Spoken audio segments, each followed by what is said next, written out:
Hello friends, আমার channel town Barbies লাইফস্টাইলে তোমাদের সকলকে স্বাগত। আমি আবারও চলে এসেছি একটা নতুন গল্প নিয়ে। তাহলে তোমরা দেখতে থাকো আজকের এই নতুন গল্পটা। হ্যাঁ রে বড় খোকা, আমি তো তোদের এখানে পূজা পার্বণ কিছুই করতে পারছি না। ভগবানের পুজো ছাড়া কি আর মন ভালো লাগে রে? তুই একটু ব্যবস্থা করে দে না। আচ্ছা, এটা নিয়ে এত চিন্তা করার কি আছে মা? আমাদের ওপরে তো কত সুন্দর ঠাকুর ঘর আছে। তুমি রাধার সাথে যাও, গিয়ে দেখে এসো কি কি করতে হবে। আমাকে বলে দিও, আমি সব ব্যবস্থা করে দেবো। আচ্ছা আচ্ছা, অনেক শান্তি পেলাম তোর কথা শুনে রে বাবা। দিদি ভাই, দিদি ভাই, তুমি কি ছাদে আছো? না, কেউ তো নেই ছাদে। এই তো মন্দিরটা, এত সুন্দর একটা মন্দির আছে বাড়িতে, অথচ কোনো দেবতা নেই এখানে। না, আকাশকে গিয়ে বলি খুব তাড়াতাড়ি এখানে ঠাকুর প্রতিষ্ঠা করতে হবে। হে কি, চারিদিকে এরকম হয়ে গেল কেন? আরে, এ কি দেখছি আমি? এ তো স্বয়ং বজরংবলীকে দেখছি। ঠাকুর, আমি তোমার দেখা পেলাম। আমি ধন্য ঠাকুর, আমি ধন্য। মন্দির কখনো খালি রাখতে হয় না। মন্দির খালি রাখলে সংসারে অমঙ্গল ঘটে। মনে রাখিস কথাটা। আমি আসলাম। আমি তোমার ইঙ্গিত বুঝতে পেরেছি ঠাকুর। আমরা তোমাকেই প্রতিষ্ঠা করব। তোমার দেখা পেয়ে সত্যি আমি ধন্য। আমরা তোমারই পূজা করব। আরে ঠাকুর, তুমি কোথায় চলে গেলে? আবার দেখা দাও, দেখা দাও আমাকে। আমি কি ভুল দেখলাম? না না, আমি ভুল দেখিনি। তোমার চরণে শত কোটি প্রণাম ঠাকুর। ঠাকুর, তুমি কোথায় চলে গেলে? ঠাকুর, দেখা দাও, দেখা দাও ঠাকুর, আমাকে দেখা দাও। বড়মা, ও বড়মা, কি হলো গো তোমার? এমন করছো কেন? খারাপ স্বপ্ন দেখেছো নাকি? কি হলো, ওঠো। হ্যাঁ হ্যাঁ, স্বপ্ন, স্বপ্ন, হ্যাঁ। এটা কি ছিল? উফ, আমি স্বপ্ন দেখছিলাম। উফ, এটা কি দেখলাম আমি? কি গো বড়মা, কি হলো? স্বপ্ন দেখেছো? খারাপ স্বপ্ন দেখেছো নাকি? হ্যাঁ রে রাধা, এমন একটা স্বপ্ন দেখলাম, বাপরে। অনেক সকাল হয়ে গেছে, তাই না রে? হ্যাঁ গো বড়মা, সকাল হয়ে গেছে, তাই তো তোমাকে ডাকতে এলাম। আর এসে দেখি তুমি ঘুমের মধ্যে কি যেন বলে চলেছো। আচ্ছা, তুই যা, আমি আসছি।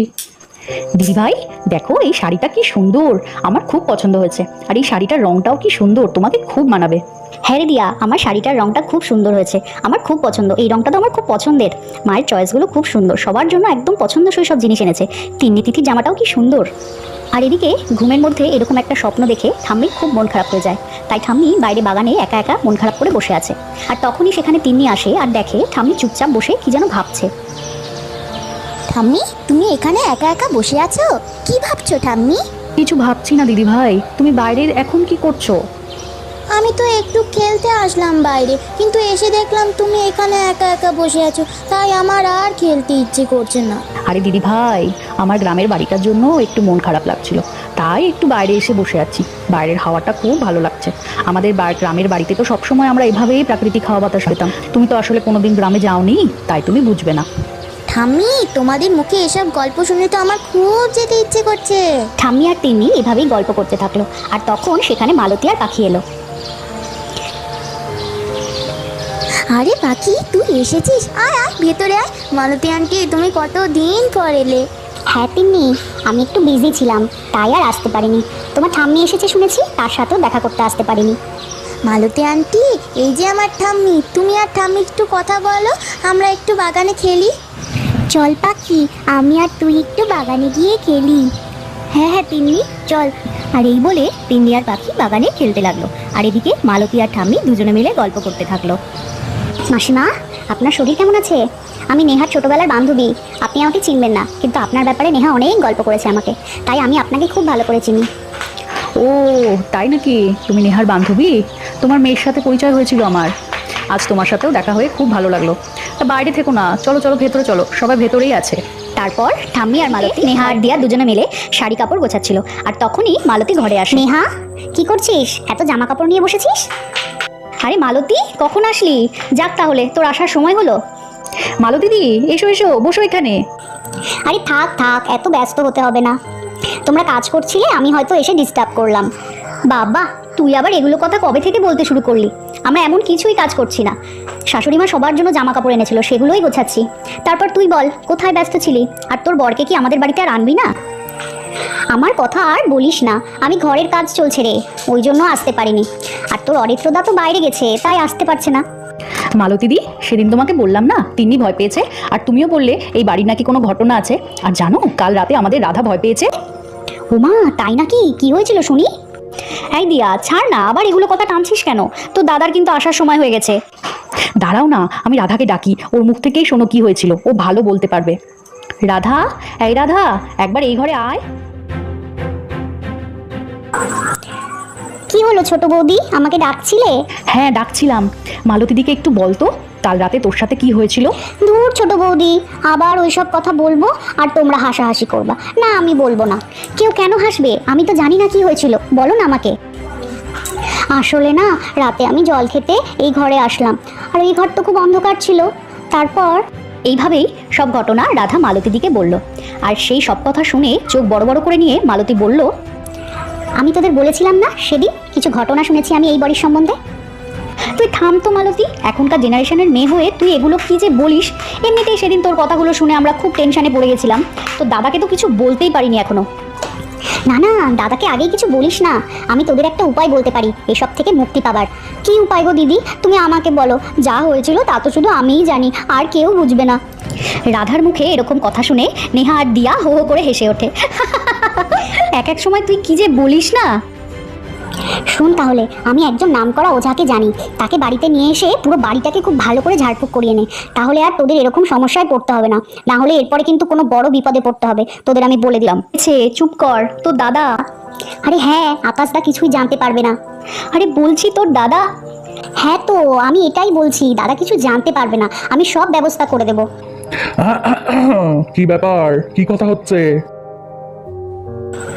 আরে আকাশদা, তুমি কখন এলে? কেন মালতী, আমি ভুল সময় এসে পড়লাম মনে হচ্ছে। আমাকে না জানিয়ে কি করার কথা হচ্ছিল? আকাশদা সেরকম কিছুই না। আর তুমি ভুল সময় কেন আসবে? আমরা তো এমনি গল্প করছিলাম। হ্যাঁ, সে তো তোমরা গল্পই করছিলে, কিন্তু আমার মনে হলো কোনো ঝাড়ফুঁকের গল্প শুনলাম। আরে দাদা না না, ঝাড়ফুঁক না, ঝাড়ঝাঁটা দেওয়ার কথা বলছিলাম। একজন লোক আছে আমার পরিচিত, তাকেই ঠিক করে দেবো তোমাদের বাড়িতে, ওটাই নেহাকে বললাম। আচ্ছা তাই বলো, আমি তো আবার অন্য কিছুই ভাবছিলাম।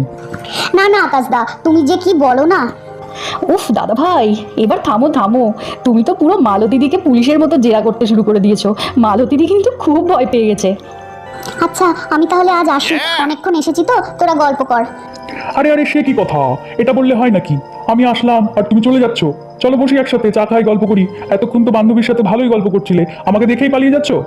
উফ তুমি থামো তো একটু, শুধু মালতীর সাথে মজা করো। মেয়েটা ঘাবড়ে যায় একদম। তুমি যাও মায়ের সাথে দেখা করে এসো। মা বলেছিল তুমি আসলে তোমাকে মায়ের ঘরে যেতে, তোমার সাথে কথা আছে মায়ের। আচ্ছা তোমরা তাহলে আবার ঝাড়ঝাঁটা নিয়ে গল্প করো, আমি যাই মায়ের সাথে দেখা করে আসি। মালতী তুমি যেও না কিন্তু, একসাথে গল্প করবো। এই বলে আকাশ সেখান থেকে চলে গেল। আর মালতীর যা অবস্থা হলো সেটাও নিজেই বলবে। উফ বাবা, কি যে ভয় পেয়ে গেছিলাম আমি। নেহা তুই আমাকে একটু ভালো করে বলবি তো যে দাদা দাঁড়িয়ে আছে, আর একটু হলেই তো। তোর সাথে এরকমই হওয়া উচিত। আমি তখন থেকে বলে যাচ্ছি মালতী তোর দাদা, মালতী তোর দাদা। তুই তো কোনো কথাই শুনছিলি না, পটর পটর পটর পটর করেই চলেছিস। আমার কথা না শুনলে এরকমই হবে। আর এই যে এদিকে ইনি, আমি বললাম তোর দাদা চলে আসবে এক্ষুনি। দিয়া এগুলো কথা তুলিস না, কে কার কথা শুনে? আর একটু হলেই সবটা শুনে নিত, তারপর বাড়িতে লঙ্কা কাণ্ড ভাবতো। ইস সত্যি কি বাজা বেঁচে গেছি। কিন্তু তুমি মালতীদিকে একবার দেখো, তোমার মুখটা কিন্তু দেখার মতো ছিল। আমার তো খুব হাসি পেয়ে গেছিল। এইভাবেই তিনজনে মিলে হাসাহাসি করতে থাকলো। আর তখনই মালতী বলে উঠলো, তোরা হাসছিস আর আমার তো এদিকে পুরো গলা শুকিয়ে গেছে। তা যাই হোক, আমি যেটা বললাম সেটা মাথায় রাখিস, কিন্তু একটু ভেবে নিয়ে আমাকে জানাস, আমি সেই মতো কথা বলবো। আজ তাহলে আমি আসি, বুঝলি? এই বলে মালতী সেখান থেকে ঘরে একা একা বসে আছে। আর তখন আকাশ মায়ের সাথে দেখা করতে আসে। মা, আমাকে ডাকছিলে? নেহা বললো তোমার নাকি আমার সাথে কথা আছে, আমাকে দেখা করতে বলেছো। কি বলবে বলো? হ্যাঁ রে বড় খোকা, আমি বৌমাকে বলেছিলাম তুই বাড়িতে ফিরলে আমার ঘরে যেন একটু আসে। একটা দরকারি কথা বলার ছিল তোকে, সেই জন্যই ডাকছিলাম। কি কথা বলবে বলো মা। তোমার চোখ মুখ এরকম লাগছে কেন? রাতে ঘুমাওনি? শরীর ঠিক আছে তো তোমার? হ্যাঁ রে বাবা, শরীর ঠিক আছে, কিন্তু মনটা খুব অস্থির হয়ে আছে জানিস। কাল রাতে এমন একটা স্বপ্ন দেখলাম, যেটা দেখার পর থেকেই আমার মনটা খুব অস্থির লাগছে। আর যতবারই স্বপ্নটার কথা ভাবছি আমার গা শিউরে উঠছে। কি এমন স্বপ্ন দেখলে মা, যেটা তোমাকে এত ভাবাচ্ছে? কি অবস্থা করেছো নিজের? স্বপ্ন দেখে আবার কেউ ভয় পায় নাকি? না রে বাবা, এটা যে সে স্বপ্ন নয়। তুই শুনলে তুইও চমকে যাবি, তুইও ভাববি ঠাকুর কেন আমাদের এমন স্বপ্ন দেখালো। আচ্ছা ঠিক আছে, বলো তো আগে শুনি কি স্বপ্ন দেখেছো। না বললে আমি কেমন করে বুঝবো কি দেখেছো?